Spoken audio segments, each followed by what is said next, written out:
క్రిస్టియన్లకు Christmas శుభాకాంక్షలు తెలిపారు మాజీ మంత్రి సిద్దిపేట ఎమ్మెల్యే హరీష్ రావు. సిద్దిపేట జిల్లా కేంద్రంలోని సిఎస్ఐ చర్చిలో క్రిస్మస్ వేడుకల్లో పాల్గొన్నారు హరీష్. గత 23 ఏళ్ల నుండి ఇక్కడే క్రిస్మస్ వేడుకలు జరుపుకుంటున్నామని చెప్పారు. క్రైస్తవులకు ఏ సమస్య వచ్చినా అండగా ఉంటానని హామీ ఇచ్చారు. యేసు దీవెనలు ప్రజలందరిపై ఉండాలని ప్రార్థించారు హరీష్ రావు. మా మిత్రులు చెప్పినట్టు గత 23 సంవత్సరాలుగా ప్రతి క్రిస్మస్ 25వ తేదీ ఈ చర్చిలో నేను విధిగా వచ్చి మీ అందరి మధ్య ఈ పండుగ ఆనందోత్సాహాల మధ్య సంతోషంగా జరుపుకుంటూ ఉన్నాం.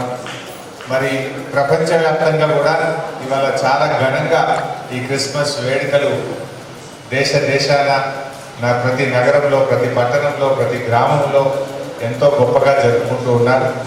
మరి ఈ క్రిస్మస్ మన యేసు ప్రభు దయతో మీ అందరి జీవితాల్లో ఇంకా కొత్త ఉత్సాహాన్ని, ఆనందాన్ని, మరింత సంతోషాన్ని ఇవ్వాలని, ఈ సంవత్సరం ఇంకా కొత్త వెలుతురు మీ అందరికీ ప్రసరించాలని చెప్పి ఆ భగవంతుని, ఆ యేసుక్రీస్తుని ప్రార్థిస్తూ, మరి ఈ క్రిస్మస్ అనేటువంటిది మనకు యేసు ప్రభు ఎప్పుడైనా చాలా మంచి బోధన చేశారు.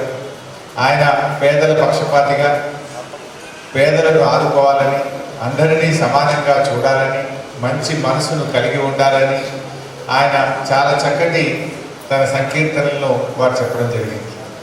మనం మరి వాటినన్నింటినీ కూడా పాటిస్తూ అందరిని కూడా ఆపదలో ఉన్న వారికి, తోటి వారికి చేయూతను అందిస్తూ ముందుకు సాగుతాం. మన సిద్దిపేటలో కూడా చక్కటి క్రిస్టియన్ భవనం కూడా నిర్మించుకున్న విషయం కూడా మీ అందరికీ తెలుసు. భవిష్యత్తులో మరి మీరందరూ ప్లాన్ చేస్తే ఇక్కడ కూడా ఒక మంచి కన్వెన్షన్ సెంటర్ నిర్మిద్దాం. దానికి కూడా నా వంతు సహకారం పూర్తి స్థాయిలో అందిస్తాను.